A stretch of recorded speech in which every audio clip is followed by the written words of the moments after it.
అందరికీ నమస్కారం అండి. పులిహోర చేస్తున్నాను నేను. అదొక పావు కిలో అండి రైస్ అంతా కూడా దానికి పోపు పెట్టుకుంటున్నాం. కొంచెం ఆయిల్ అండి, గ్లాసుకు సరిపోయేంత, ఒక గ్లాసేనండి, గ్లాస్ అంటే పావు కిలో. పోపుకు కావాల్సినవన్నీ సెట్ చేసుకున్నాను, మీకు తెలిసినవే కదా ఇవన్నీ. ఇప్పుడు పులిహోరకి అది వేయాలండి. కొబ్బరి కొంచెం, 4 చిన్న పచ్చిమిర్చి, ఒక స్పూన్ సాల్టు, ఇవన్నీ వచ్చేసరికి మిక్సీ పట్టుకోవాలండి. ఒక్కటే ఒక ఎండుమిరపకాయ, పోపు వేగుతుంది. దీంట్లో కొంచెం కరివేపాకు వేసుకుందాం.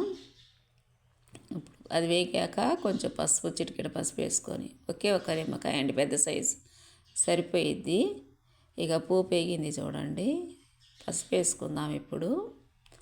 పసుపు వేసుకున్నాక నేను పచ్చిమిర్చి పేస్ట్ కూడా దీంట్లోనే వేయవలసింది నేను మర్చిపోయానండి. మీరైతే ఇప్పుడే వేసుకోండి. కొంచెం అల్లం ముక్క వేసుకుంటే కూడా బాగుంటుంది. నేను వేయటం మర్చిపోయాను, అది ఇప్పుడు వేస్తున్నాను చూడండి. ఇది వేపుకోవాలి కాస్త, ఆ పచ్చివాసన పోవాలండి.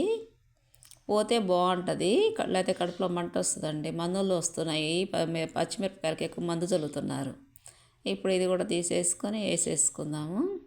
నేను ఒకేసారి పులిహోర పొంగల్ చేస్తున్నానండి. ఇప్పుడు నిమ్మకాయ ముందు పిండుకోకూడదండి, చేదు వచ్చుద్ది వేడి వేడి అన్నంలో. ఇలా కలుపుకున్నాక నిమ్మరసం చల్లారినాక కలుపుకుంటే టేస్ట్ బాగుంటుంది. ప్లస్ పులిహోర చేదు రాకుండా నీట్గా ఉంటుంది అనమాట.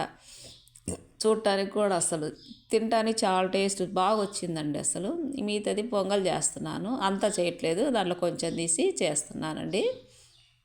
ఇది చూసేయండి. ఇంకా కొంచెం ఒక స్పూన్ నెయ్యి వేసుకున్నాను, కొంచెం జీడిపప్పులు.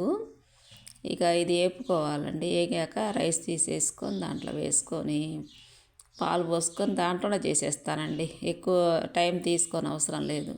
మనం ఇంక ఈ రైస్ని దోజనం కూడా చేసుకోవచ్చు. ఇంకా కొంచెం రైస్ మిగిలిచ్చాను కానీ చేయట్లేదు.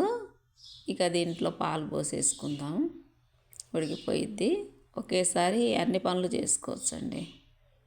నేనైతే త్వరగా అవడానికి ఇలా చేస్తాను. చప్పుడుపప్పు చేయలేదు, చప్పుడుపప్పు చేసుకుంటే కూడా బాగుంటుంది. కొంచెం ఉడకాలండి, పాలు పోసే కదా. ఆ పాలన్నీ ఇది అయ్యాక 3 యాలకులు కొట్టేశాను, బెల్లం వేసేసాను. కొంచెం ఉడకాలండి. బాయ్ అండి, థ్యాంక్ యూ ఫర్ వాచింగ్.